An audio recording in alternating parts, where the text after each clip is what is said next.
Thank you, Sharon. Good afternoon and good evening.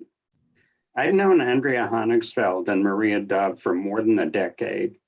I published their first book, Collaboration and Co-Teaching for English Learners, at a time when, frankly, there was very little collaboration and co-teaching in most schools in the United States. Since then, their work has sparked a movement that has changed our approach to supporting multilingual learners across the country. Today, Andrea and Maria will be joined by their co-authors, Audrey Cohan and Carrie McDermott Goldman, to discuss their latest publication, From Equity Insights to Action, a book that I'm very proud to have published and one that is urgently needed. Andrea, Maria, Audrey, and Carrie, I turn it over to you. Thank you so much, Dan. It's truly an honor to be featured on this Monday webinar series, to be introduced by you and Sharon so warmly, and to be surrounded by such amazing colleagues and many, many amazing educators in this webinar. So I'm Andrea Honigsfeld, and we're ready to start our session on Equity Insights into Action, Critical Collaborative Strategies for Teaching Multilingual Learners, with Maria Dove, Audrey Cohan, and Carrie McDermott. Maria, you're muted. We want to give a special thank you to our illustrator, Clarabelle Gonzalez, of course, our wonderful editor, Dan Alpert, and our Sharon Pendergast, who really arranged this, this webinar for us today, and of course, all of those at Corwin Press.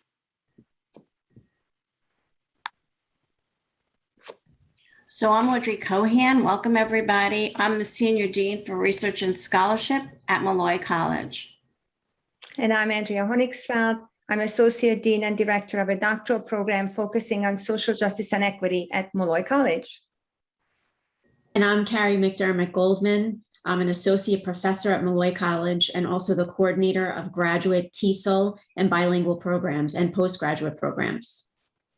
And I'm Maria Dove. I'm a professor in the School of Education and Human Services at Molloy College, where I teach in the graduate education TESOL program as well as in the doctoral program. We work together, as we said, at Molloy College, and we have a shared passion for designing equitable practices for students. We're often asked where Molloy College is, and so it is in New York. It is on Long Island. If you look closely, you'll see a little happy face in Rockville Center, and that's where we are. We're a mid-sized college. So today we're going to talk a little bit about your why. The essential questions in the book are: what drives you to pursue equity for your ELs or multilingual learners in your daily work? And what are some impactful hows? In chapter 1, we ask teachers to establish their why. For instance, if you think about the pandemic, you may recognize that many of your students and many of the adults here today were impacted disproportionately. For instance, with access to Wi-Fi, they may have been impacted socioeconomically, and many parents, for example, lost jobs. So your why after the pandemic may have been to create more equitable learning environments, or it may be even more simple, like getting to know your students a little bit more. Today, as we go through this webinar, we'd like you to think to yourself, what is your why? And then we're going to talk a little bit more about the impactful hows. After today's session, these are some of the points that we hope that you walk away from. Define the key components of a contemporary advocacy framework for multilingual learners. Identify critical collaborative teacher practices that support multilingual learners, content, language, literacy, and social emotional growth, and plan for equity-focused, deliberate daily actions that build on multilingual learners' strengths.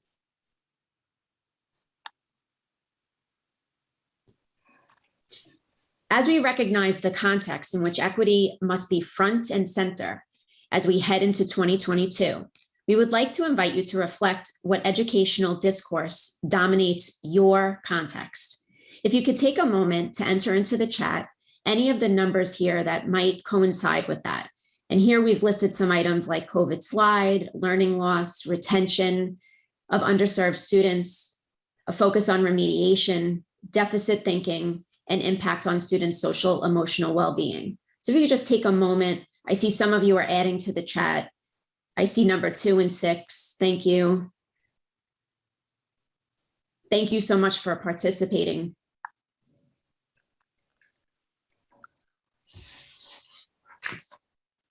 I'm seeing just about all the numbers popping up. Yes, I am too. But 6 seems to be one that is repeated on many of our participants' responses. So that impact on social emotional well-being seems to be front and center in many ways. Yes. And I'm also seeing number 2 as well.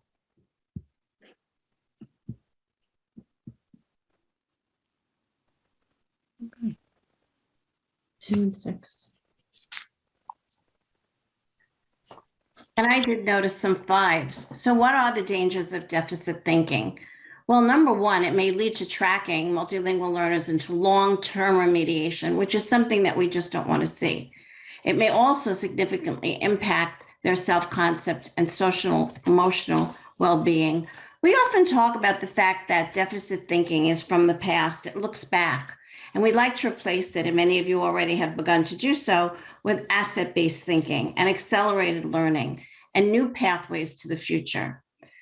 I believe, and I know my colleagues do too, that we need to view our students as competent sources of knowledge, and that we as educators need to listen attentively and seek out student perspectives.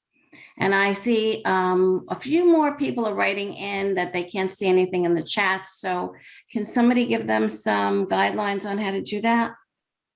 Well, the chat is set in a way that our participants are communicating with us and we're reporting back to you. So we Thank certainly you. understand that that was a little bit of a, there was a little bit of a misunderstanding around that. So we continue to look forward to your participation in the chat box, and we'll report back to you on the patterns of your responses. They also need to set the chat for that they're listening or seeing everyone's responses. That's an important feature as well. Right. The silver linings. Although the pandemic has really brought about some really negative things, there are also many silver linings that come to the front when we consider some of the items that came up for our students. And an example of that might be the resilience of our students and how well they acclimated to some of the things that were going on. They really were able to participate and do things that, you know, were fantastic considering the odds that were against them. And it was definitely a strange place for everybody. And these silver linings really brought about interesting things in education that really helped support what we were trying to do in our classrooms and support our students as well. What were some of the silver linings that you experienced in your classrooms as an educator? Perhaps you're a student, maybe in higher ed as well. What were some of those silver linings that you experienced that really supported what was happening within the classroom? If you wouldn't mind adding those things to the chat, we'd love to share them with you.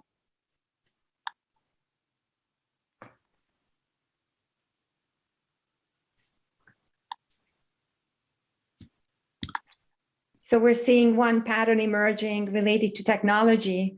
We could all agree that we all collectively became more tech savvy. Our Ls were working very diligently throughout this. The collaboration among educators. Parent engagement, as well as home language practice. More insight into families and their dynamics. More independent work by students.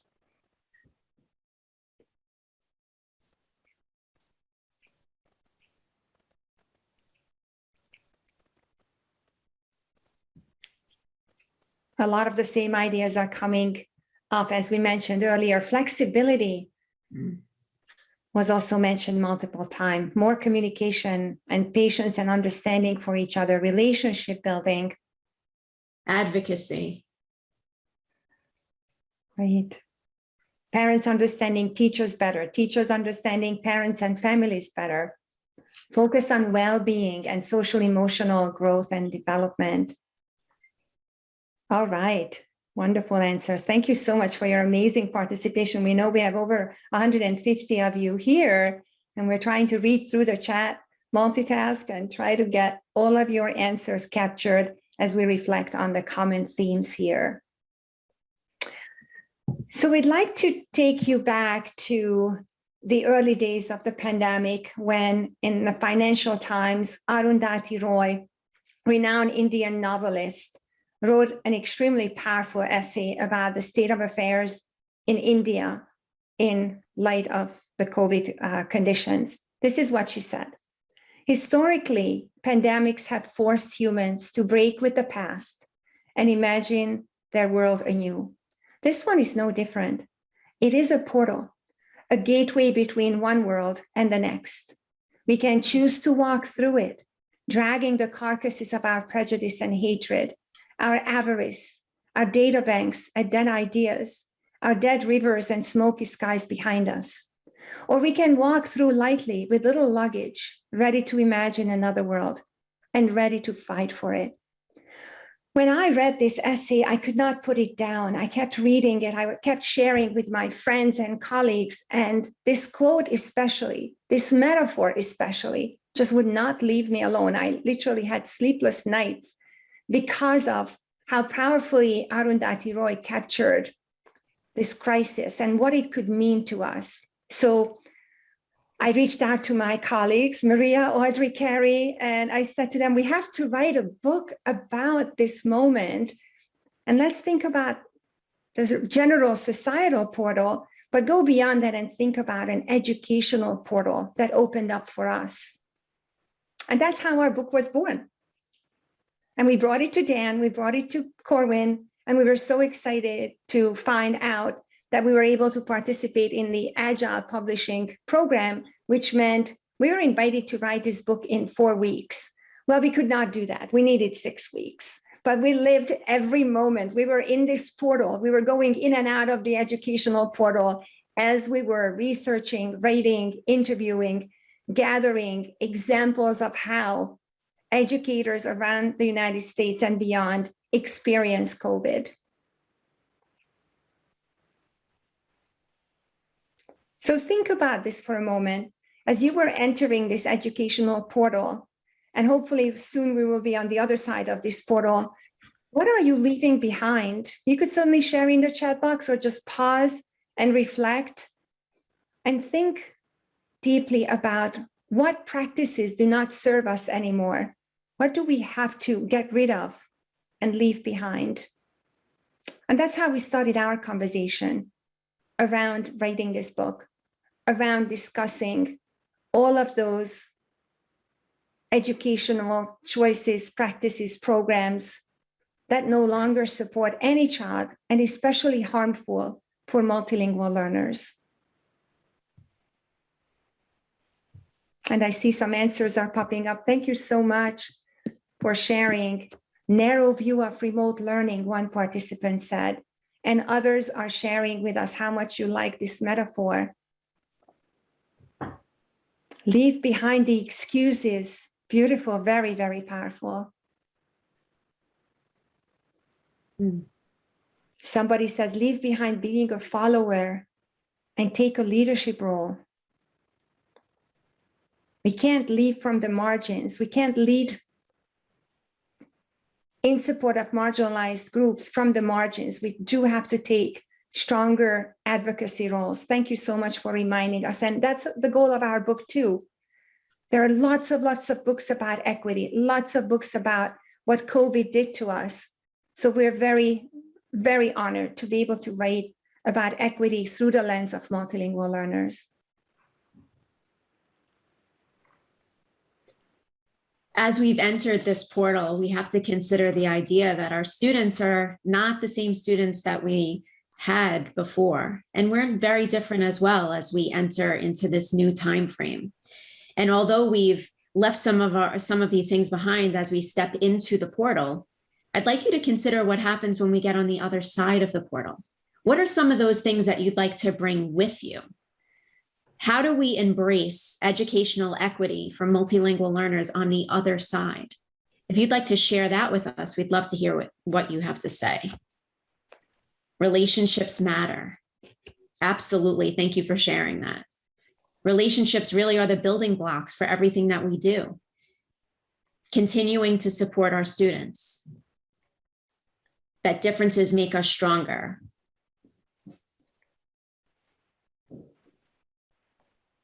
The ability to find joy in trying times. Technology, absolutely. I noticed, Gary, that now the participants can post to us as hosts and panelists, as well as to everyone. So you have a choice now to adjust your participation in the chat box. We see a little bit of a mix. Some of the answers are still only coming to us, and others go out there to the entire group. Excellent. Social emotional learning, reconnecting with parents in person. Patience, absolutely. I love what I'm seeing here. So many beautiful things to pull through to the other side. Thank you so much for sharing those. What many of you have written in the chat has led us to conceiving our 4 equity strategies. Those are the conversations that we actually had. And I'd like to introduce you to Clarabelle for a second, Clarabelle Gonzalez. She is the amazing illustrator that did the sketch notes that you'll see throughout the book and throughout our presentation. And Clarabelle shared with us an interesting story about herself. She was an English learner herself, and one way that she was able to learn was by doodling, writing, drawing, and making visuals of what the teachers were saying to her. And these eventually turned into these fabulous sketch notes. That's where she really developed her skill as an English learner. So our 4 equity strategies are very simple yet complicated. The first one is to amplify the talents, spirits, and personal powers of multilingual learners. And in a lot of ways, that's the who that we're going to talk about, the can do. If you remember a minute ago, I talked about how we really need to move away from deficit learning, and we need to go into an asset-based philosophy. So one of the ways we can do this is to figure out what are the funds of knowledge that our students have, and how can we amplify those talents and personal powers. The second one, recalibrate the curriculum to accelerate learning, really talks about the what in the book, the what of what we do, the curriculum. Number 3, teach and assess to build student autonomy, agency, and resilience. Makes sense if you think of it as the how. How are we going to do it? And lastly, and possibly one of my favorite parts of the book, is how we're going to harness the power of connections and relationships. Many of you wrote that into the chat today. And this is really the social emotional, the human connection. And number 4, of course, brings us back to number 1.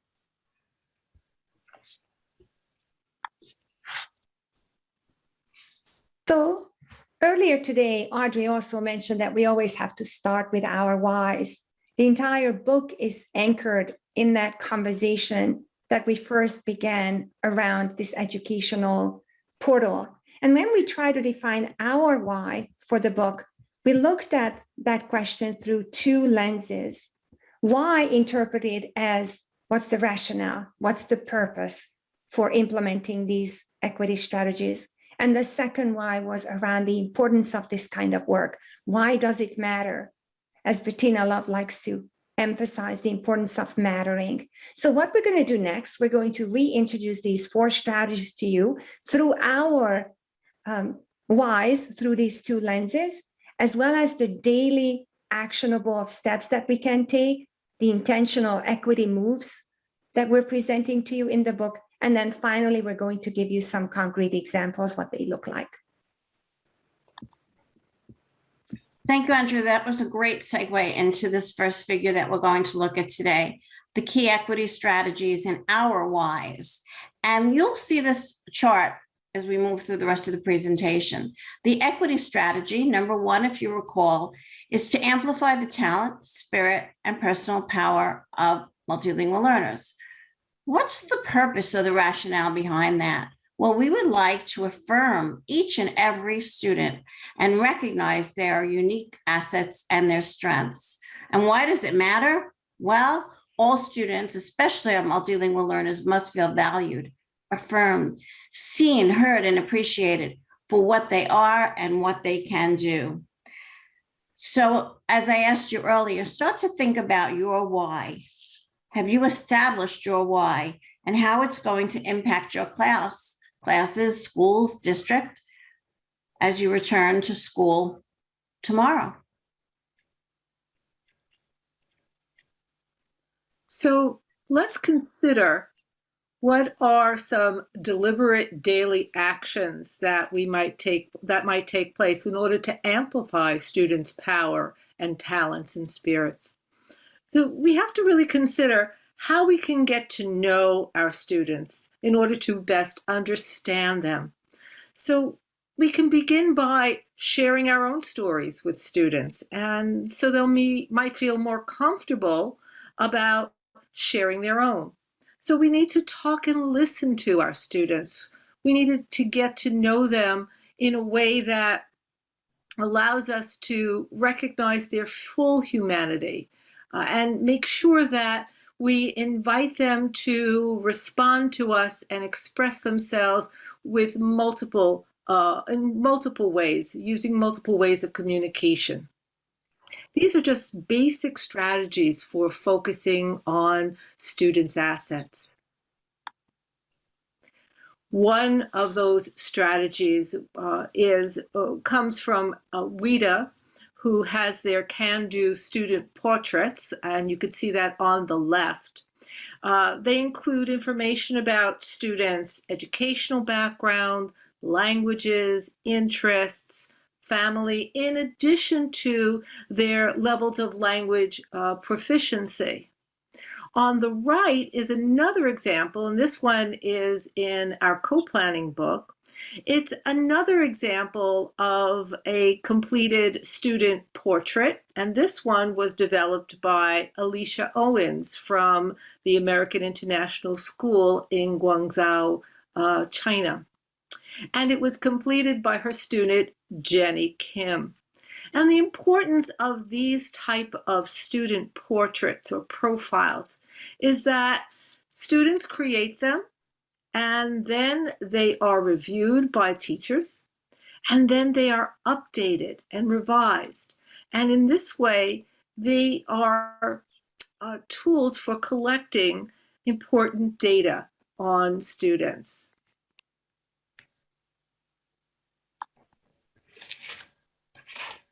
Here we have an example of students who were in the process of journaling for social emotional learning. This comes to us from Mary Pettit, a fifth grade teacher in the South Country School District in New York State.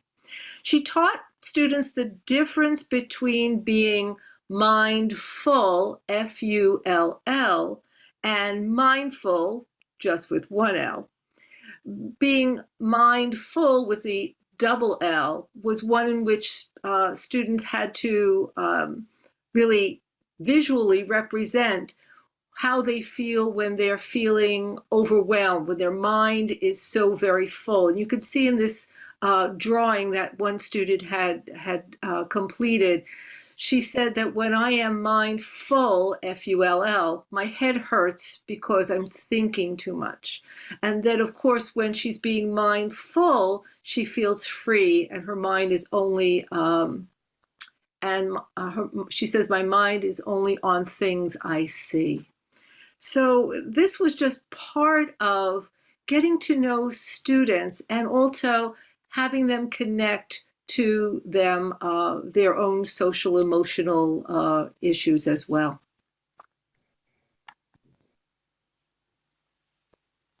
The next strategy is about recalibrating the curriculum to accelerate learning for multilingual learners. So what's the reason behind looking at the curriculum? Why does it need to be recalibrated? And it's really to examine the curricula to see how multilingual students' experiences, worldview, and cultural perspectives are actually integrated into the curriculum. We wanted to consider that we want to go beyond the whole add-on curriculum, such as, Black History Month and Hispanic Month. It's a matter of making sure that the students' histories are part of the curriculum. They're not something that's adjacent to the curriculum. And why it's important is because multilingual learners must feel that they belong.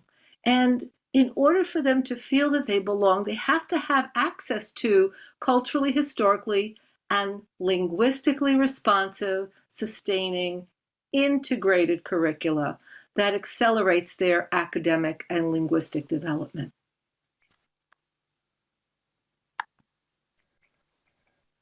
So what are some daily actions? And it's so important to examine the curriculum to make sure that it is relevant to students' lived experiences, that it's rigorous and relational. And interestingly enough, very often when multilingual learners may not have yet acquired certain skills in reading or math, that they're placed in these skill-based programs and they are not really connected to the general education curriculum. And it's so very vital. But we want to go beyond that. We want to go beyond the curriculum of the gen ed population to make sure that all curricula integrate content alongside language learning, literacy development, and social emotional learning.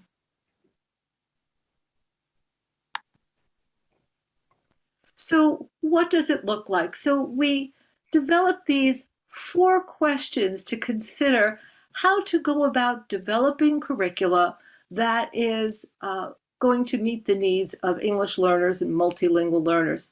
So we asked the questions: what purposes should the curriculum serve for English learners, multilingual learners?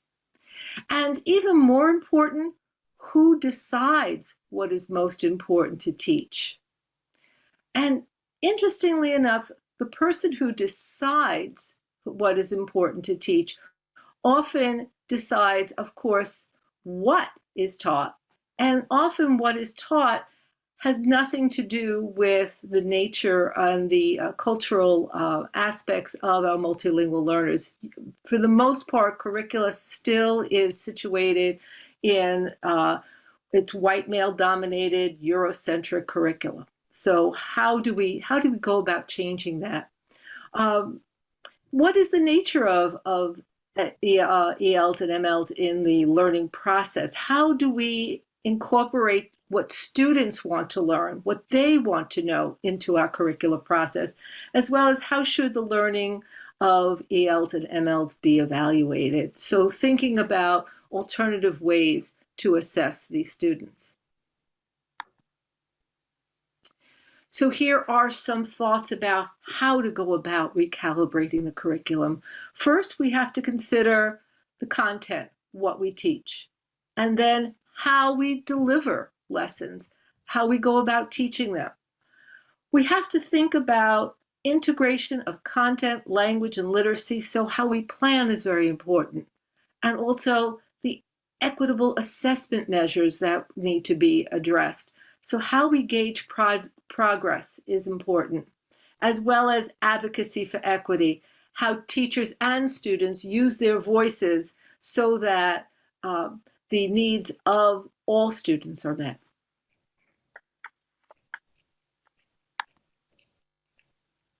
So what does this look like?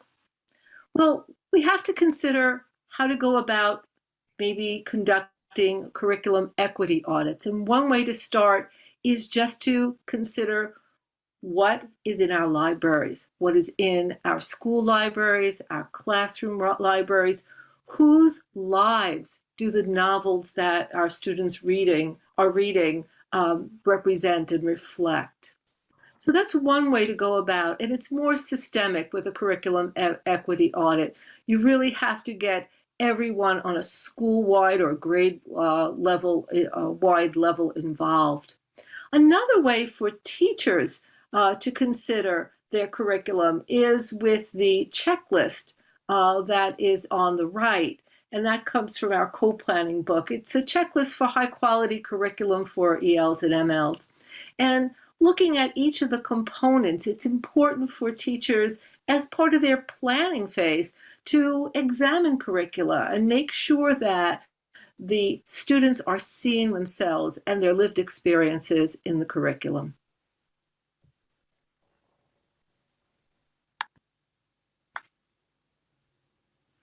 We have really been challenged to disrupt our set ways and question everything that we're doing. And through this, it brings us to our next point here, where we're discussing how we teach and assess to build and foster student autonomy, agency, and resilience. How do we think about student learning? What does that mean?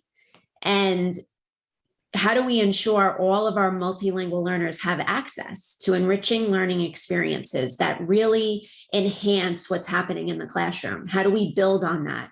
And how do we structure it in a way that's equitable for our students? How do they learn? How do we assess them? How do we develop ways that are authentic opportunities for our students to learn and really be successful?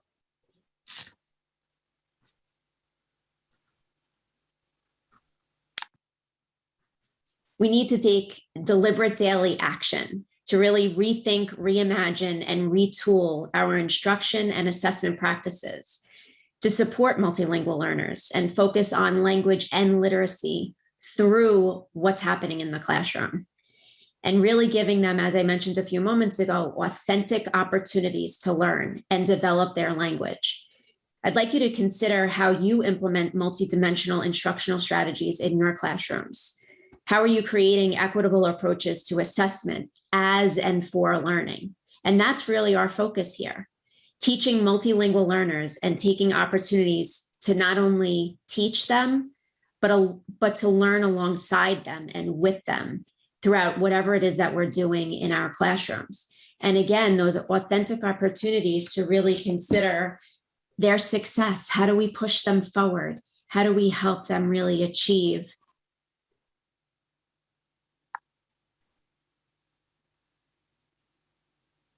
I'd like to invite you back to one of my professional development sessions a few months before the pandemic broke out. In one particular group, an educator called out at about halfway through my presentation on this notion of multidimensional instructional strategies that Carrie just mentioned. And this participant said, well, let's just unpack that a little more. What does that really mean? So I put the prefix multi in the middle of an anchor chart, and I invited the participants to start gathering up examples of what multidimensional instructional practices could look like or would look like, as long as they begin with the prefix multi or the word multiple. So on the next slide, you see these initial ideas. Well, these strategies should honor our students' multilingual skills, their full linguistic repertoires. We should aim for multisensory instruction, not just at the early childhood level, but across all grade levels, going into college and adult education as well. Let's honor multimodality, which not only includes the 4 language domains of listening, speaking, reading, and writing, but also viewing and visually representing, expanding our modalities into more current 21st century ways of understanding and expressing ourselves. Multiple grouping strategies, changing it up so our multilingual students could reflect on their own learning, work with a partner, a bilingual peer bridge, work in triads or in Kagan structures, and so forth. And multicultural, even though today we would probably refer to that as culturally and linguistically responsive or supportive or sustaining pedagogies, multicultural really fit the bill because it begins with the prefix multi. So this was the original diagram that we came up with. And ever since that, we keep bringing back this diagram and keep adding new dimensions to our multidimensional instructional strategies. And on the next slide, you will see one of our updated version of this multi-diagram or circle map. You will notice some additional words there, such as multivocal, recognizing multiple entry points for our students. This is where the accelerated learning comes in place, and avoiding remediating or going back to square one with all of our students, recognizing their learning trajectory in language, literacy, and their core content areas. And multivocal, that dimension reminds us uplifting the voices of all of our students and creating multiple opportunities for them to make sense of complex content, as well as to express themselves through multiple modalities in multiple languages. So we have a lot of multis here, as you could see, a lot to unpack. And thinking in terms of bringing these strategies to every classroom, that this is no longer just the job of the ESL, ELD, or EAL specialists. It's something that we have to embrace in the entire school community. So what does it look like in the classroom? Well, here we see 3 real examples, and these can be found, for example, in text-rich environments. We see that there are multiple access points for students. And if you look at the Earth's moon on the right, not only did the teacher have a poster so that the students can be reminded visually of what they did, but she did a multi-sensory activity with Oreos, and the children developed the moon based on the frosting and the Oreo, that delicious cream part. In the middle picture, you'll see that they did anchor charts, how to compare real numbers, and scientific notation as a reminder. So these are examples of visual multimodal, as Andrea mentioned, input, scaffolds of support that helps our multilingual learners, where they can look around the classroom and have these reminders. And a lot of the tier 2 words that we see in classrooms, like on the left, the keywords, the tier 2 words, the words that they really need to know in order to be successful academically, are posted and shared around the room.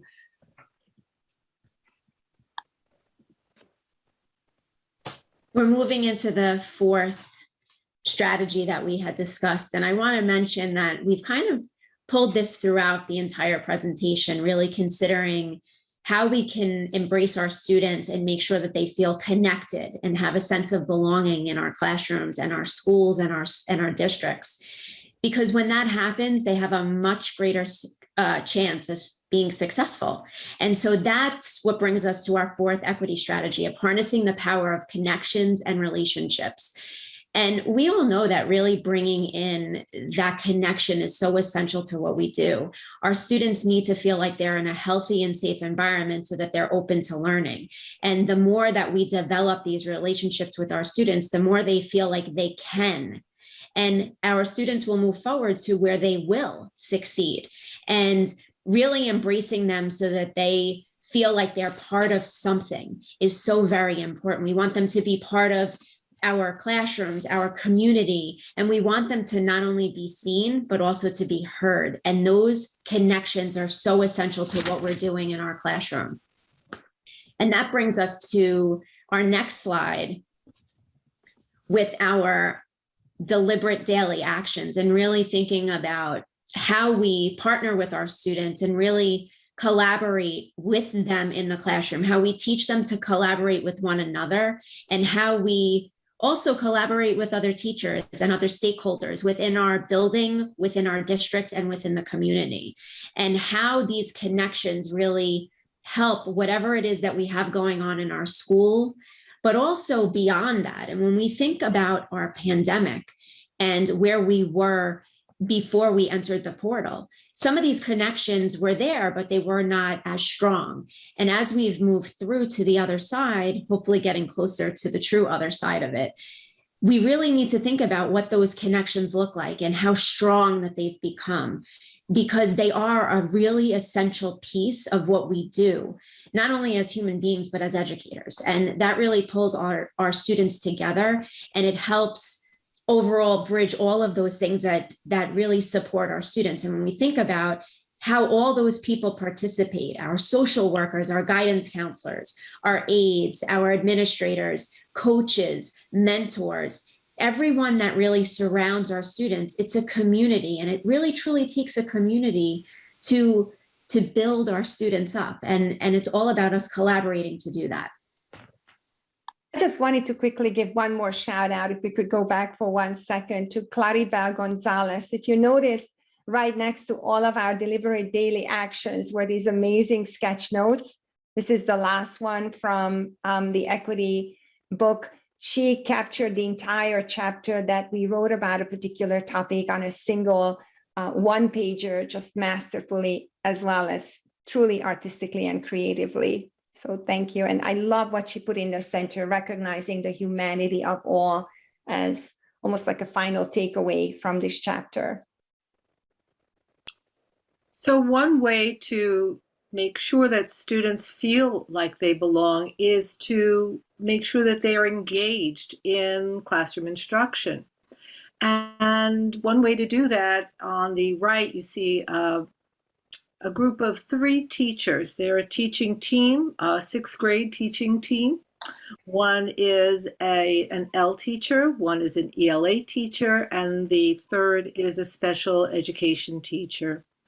And so they use specific tools for planning to make sure they're reaching all students in their classroom. So they use 3 lenses to plan instruction. They use the cognitive lens for content, they use the linguistic lens to develop language and literacy, and they also examine their teaching practices through a social emotional lens. And aligning content objectives with language objectives and social emotional learning objectives, using the Illinois Learning Standards. In addition to other tools they used was the WIDA can-do descriptors, and in this way, planning for them was quite multidimensional, and this planning process allowed all students to participate and, again, gain that sense of belonging. They didn't have to leave in order to learn, and that was really important. On the left, you see a photograph of Justin Garcia's classroom. Justin is a 1st grade teacher, and he is an ELA team leader at an international school in Thailand. And he shared with us this fishbowl activity to boost the confidence of his students' speaking abilities. So what would happen is students would have a topic and they would have to practice, first write the sentences and practice what they were going to say in the fishbowl activity. And then the small group of students would be in the middle talking about a particular subject. And then the students on the outside circle would be viewing them, listening, and using a checklist to mark how they were doing as far as their expression and using complete sentences, etc.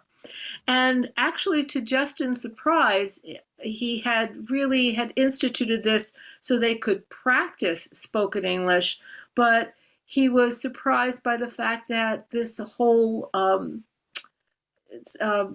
fishbowl activity actually sparked spontaneous conversations that were academic in nature.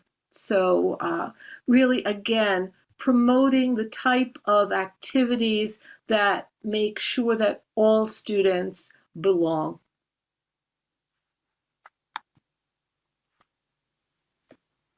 Actually, there's one more amazing sketch note by Claribel Gonzalez, capturing one additional way that we could build relational trust as well as active engagement in our classrooms. This is her rendition of a Cohan structure in which students work with their shoulder partners as well as with their face partners. And this way, students have multiple meaningful opportunities to engage with each other and with the content that they are learning.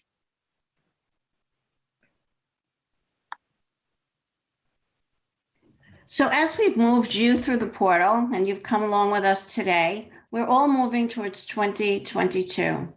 And we're back to the 4 equitable strategies that we started with. And we'd like you to consider how we can move towards 2022. What equity strategies will you pursue? And if you just want to write them in the chat, that's great. You can put the number down, or you could put some of the keywords down. Will you amplify or will you recalibrate? So I'm looking forward to seeing what some of you are thinking about. Great. So I see recalibrating coming through. I see a mix of numbers now. Harnessing relationships. Very, very good. So remember, you could try 1, you could try 2, or you could try all 4. Anybody else see anything coming through? Here we go. Okay, yeah, it seems like a good mix of numbers. And this really excites me because this lets me know that we are indeed coming through the other side of the portal, and we're going to create more equitable learning environments for our students. I see some comments about project-based learning and after-school learning. Excellent. Thank you so much. I appreciated seeing some of those deliberate daily actions as well added, not just the numbers. So thank you for your amazing participation. One final takeaway that we wanted to share with you is some suggestions on where to start. So we all know about AAA as a safety net, or as an agency, as an organization that helps us stay safe on the road. So we thought that it would be a safe and very important start with the AAA of equity work. And the AAA stands for Agency, Assets, and Acceleration. So let's all make a deliberate commitment to view our multilingual learners as capable students who want to meet and exceed the high expectations that we're going to hold for them. Let's also make a commitment to recognize that they're already competent in one language, one culture, or sometimes more than one language, more than one dialect. They have tremendous funds of cultural knowledge, funds of identity, and we have to use those funds of knowledge and identity to acquire English.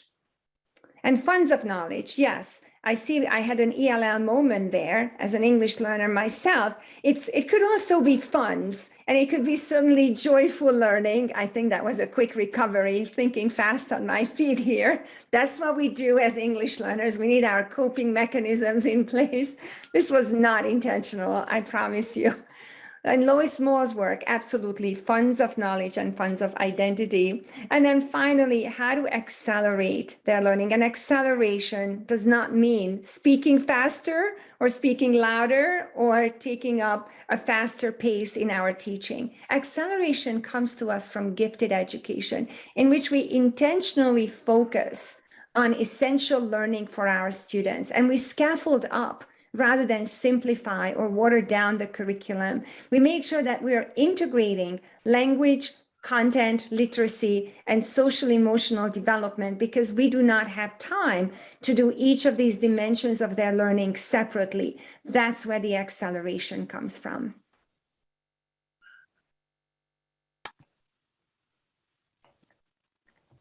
And that brings us to some questions. Do you have any questions and comments for us? We're at the end of our presentation, and we'd love to hear from you. Do you have any questions or comments about anything that we discussed today in our webinar?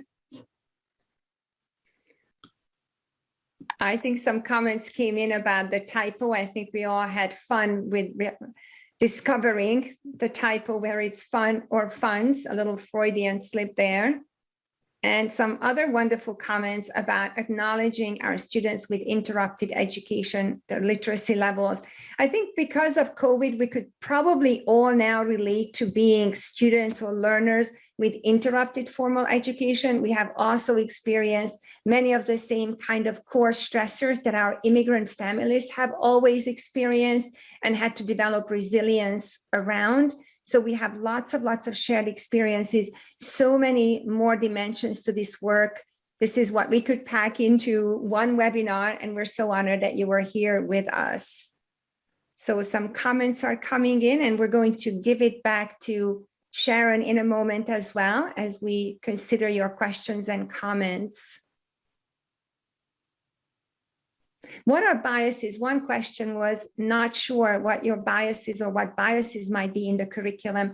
We're borrowing it now from Hamilton, the line, whose story is going to be told and who tells your story? So think about that one simple question, whose story is depicted in the curriculum, in the picture books, in the novels or short stories, in the literature that we are reading, as well as in the core curriculum across the content areas, whose accomplishments are celebrated in a social studies class or science or math. So lots of different ways that you could begin your work by conducting an equity audit of your curriculum. When it's collaborative, it's even more powerful because different perspectives will be added and combined. It's like windows and mirrors. Absolutely. Thank you, Kathy, for bringing in there. Whose life is reflected in the curriculum and what new insights can we gain as we look through our curriculum? So we had a question here. Is recalibrating the curriculum an individual initiative of teacher, or is it a school district driven initiative? So that's a really excellent question. And it's very hard to get the whole school or district to participate right away. So maybe just get one of your partners in your grade or try for an entire grade audit. And I think you'll then be able to spread the word about how helpful it's been and what you've noticed. So if you do a grade audit, for example, you can then share it within the school, let other administrators and teachers see what you've accomplished, and try to spread the word from there. One participant acknowledged that now she can see the portal, that this portal can indeed lead us to a more equitable focus on education. Well, thank you for staying with that metaphor and embracing that metaphor. And another participant asked about how to apply all these concepts or all this information if you're a language teacher with multilingual classrooms.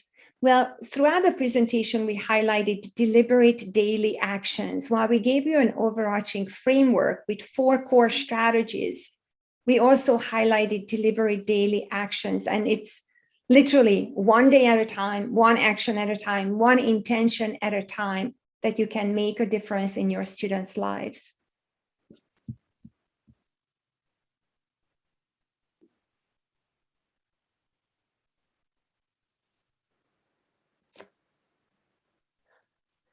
So one participant also highlighted that you as teachers, you certainly get supervised and you must follow a given curriculum. We certainly understand that. Change happens sometimes one classroom or one curriculum committee at a time. So inviting or initiating a curriculum audit at the school level or at the district level is a new trend that we are noticing. That's one way that we could re-examine our curricula as we come back to a fully developed in-person educational context. So there's another question here. How can I apply it to a special ed classroom? That's also a really wonderful question. And we've seen years in special education of curriculum being watered down and deficit thinking. So one of the first steps, I think, as we move towards a more equitable school environment is to switch to more of an asset-based thinking, to make sure that all the techniques and strategies we've used for teaching language can be transitioned to the special education classroom as well. And I think there are a lot of key themes here of the equitable strategies. Each of those 4 themes can certainly be applied to any kind of special education classroom or in a classroom of duly identified students. There was one more interesting comment from a participant about incremental implementation of these approaches and then creating model classrooms. We have done that multiple times on our work related to collaboration and co-teaching until one day we shifted our language. And if you allow me to just pitch an idea, to shift away from putting the extra pressure and stress on those teachers and students to be referred to as the model classroom. What Maria and I did in our previous work with collaboration and co-teaching, we changed our language to call these classrooms lab classrooms, because in a lab, you experiment, you make mistakes, you learn from your mistakes, you take risks, and you take new opportunities for learning, and that's lessons or makes the stress on the teacher as well as on the students less evident. So that's just one little side note there, but we are really excited to see the many plans for next steps emerging in the chat box. And I think it's time for us to give it back to Sharon to wrap up our session.